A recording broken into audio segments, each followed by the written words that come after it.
It is a soft Sunday in October, 1944.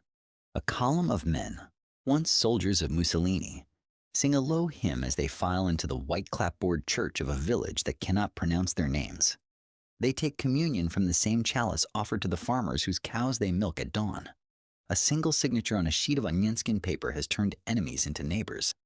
But 3,000 miles east, that same ink has condemned their brothers to a different universe. Here, the word traitor is shouted in German, spat in Russian, whispered in Italian. Here, a shovel is not a garden tool. It is the only thing standing between a man and an unmarked grave he must dig for himself. Two signatures, two worlds, one war still refusing to end. What really happens to the losers when the guns fall silent? Where do 7 million Axis soldiers, German, Italian, Romanian, Hungarian, go when the maps are redrawn and history no longer needs them? Tonight we follow the long road home, a road that for many never arrived. Victory photographs are taken in milliseconds. Justice, vengeance, mercy, oblivion, these take years. Between 1943 and 1956, the victorious Allies will hold more prisoners than the Roman Empire at its height.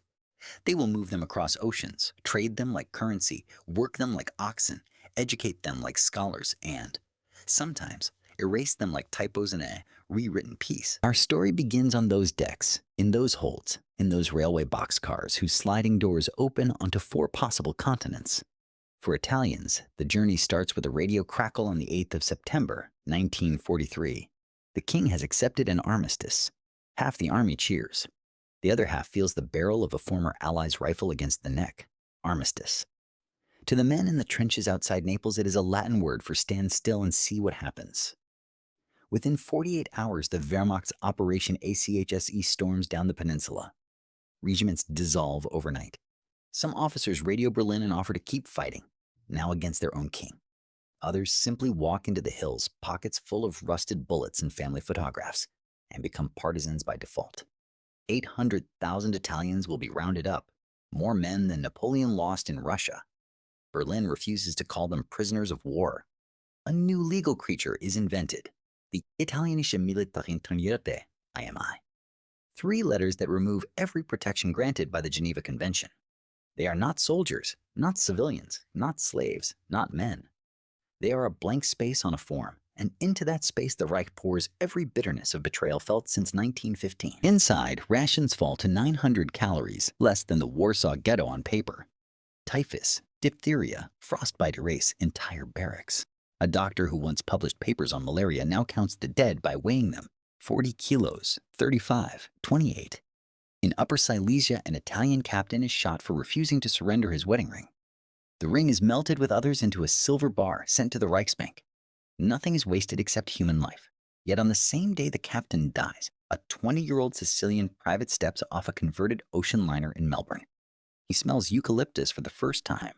He will not die for another 61 years. In a brick house he builds with his own hands, father of 5 Australians, 2 signatures, 2 destinies.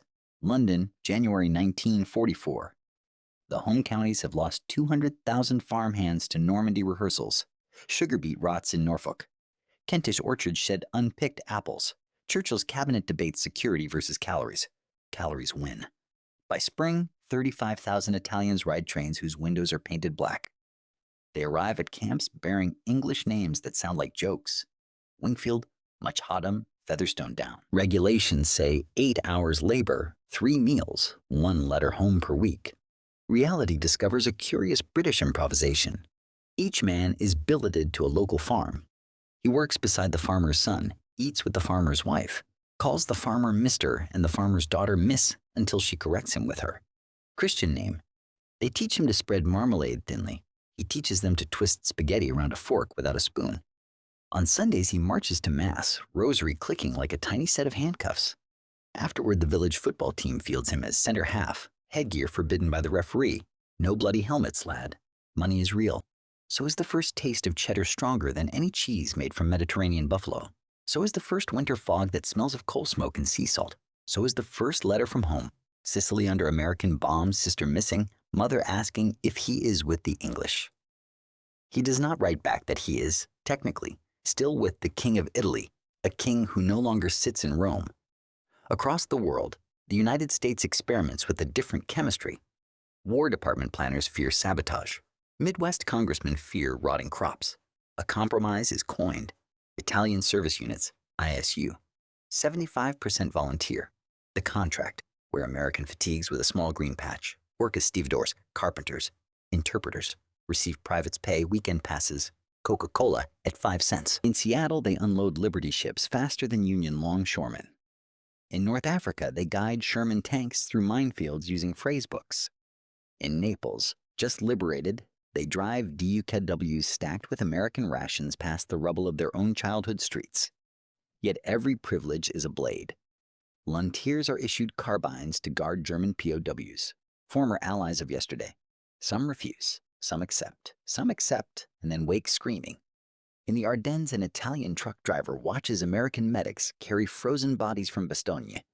He has spent the morning stacking identical cardboard coffins marked Unknown X. He writes in his diary, "I have buried my cousin on the Don, my brother in Tuscany, and today I buried my conscience in Belgium." Inside the Reich, the armistice is pronounced like a verdict. SS loudspeakers in Polish camps announce, "The Badoglio swine are now military internees. They have no rights." Rights become a mathematical joke. 1 loaf for 50 men per day, 1 blanket for 10, 1 latrine for 500. 40% die of tuberculosis. Others die of something simpler, giving up.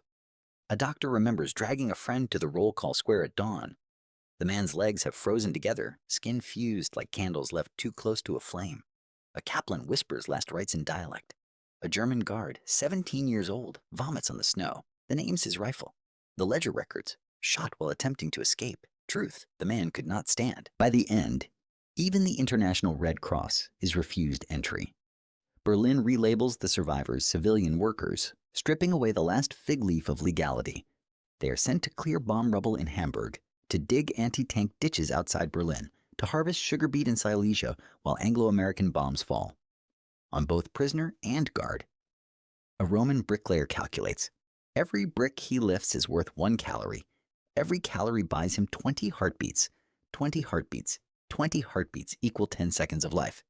He survives by becoming a walking abacus. Liberation arrives as a blur of olive green steel. T-34S burst through gates. Soviet soldiers toss tins of bully beef. Prisoners weep, teeth too loose to open them. But the war is not over for everyone. Stalin orders all Italians found on German soil to be transferred east. Potential leverage at the bargaining table. 65,000 begin the march. Only 20,000 will see Italy again. The rest vanish into the statistical night of the Gulag, timber camps above the Arctic Circle, copper mines in Kazakhstan, collective farms where a man's daily quota is 4 cubic meters of firewood at minus 40. They call it the Dawn Death March, though the dawn is perpetual night. From Stalingrad they walk westward, retracing in reverse the route of conquest. Those who drop are left where they fall. Wolves follow the column like camp followers. In a rail siding near Kharkov, guards unlock the cars to count the living. A mountain of frozen corpses spills out, stiff as firewood. A Soviet political officer shrugs. Fascists do not qualify for prisoner of war mortality statistics. He is technically correct. The USSR never signed the Geneva Convention. Repatriation is not reunion. Mothers fail to recognize sons whose ribs show like shipwrecked hulls. Wives have remarried, assuming the missing dead. The government offers a train ticket and 6,000 lire, roughly the price of a bicycle. In the village square, a banner reads, "Welcome home, heroes of the new Italy." No one mentions that the mayor served the Republic of Salo until the week before. No one mentions that the partisans who shot fascists yesterday may shoot each other tomorrow. Italy tries to cleanse itself through special tribunals. 70,000 cases in 2 years, 12,000 convictions, fewer than 100 executions. The rest are amnestied on the 22nd of June, 1946, the day Italy abolishes its monarchy and proclaims itself reborn. A Christian Democrat minister tells Parliament, "We must forgive or we will fracture like Spain." A communist deputy replies, "Forgiveness is not amnesia." They are both applauded. Nothing is resolved. Across the Atlantic, another arithmetic. 4,000 Italians who tasted Arkansas cotton fields will never leave. They marry the daughters of sharecroppers, open barber shops in Little Rock, pizzerias in New Jersey, orchards in the Central Valley. Their children speak English without a trace of their father's trauma. The fathers themselves wake at night, convinced they smell the disinfectant of a British hospital or the sour stench of a Soviet bunkhouse. They form fraternal clubs named after rivers no one remembers. Don, Bug, Dnieper. They toast alla Nostra and never explain what Nostra means.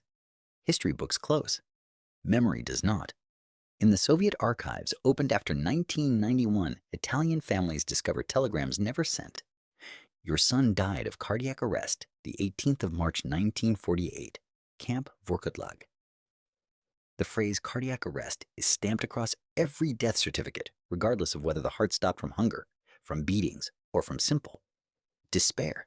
Today, Italy is a founding member of the European Union, a NATO ally, a G7 economy. Its constitution bans war as an instrument of policy. Yet every year on the 4th of November, veterans gather in a cold chapel outside Bolzano. They read aloud the names of the dead, German, Italian, Soviet, American, because, they say, the wind does not recognize borders.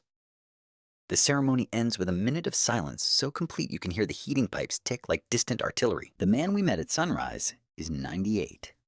He still grows tomatoes the size of cricket balls, still saves seeds in an envelope addressed to Camp 37, Wincham, Cheshire. He tells visitors, I was a prisoner in England, a guest in America, a ghost in Russia. The only place I was ever free was inside my own head. That is why I garden. A seed does not ask for your politics, it only asks for your patience.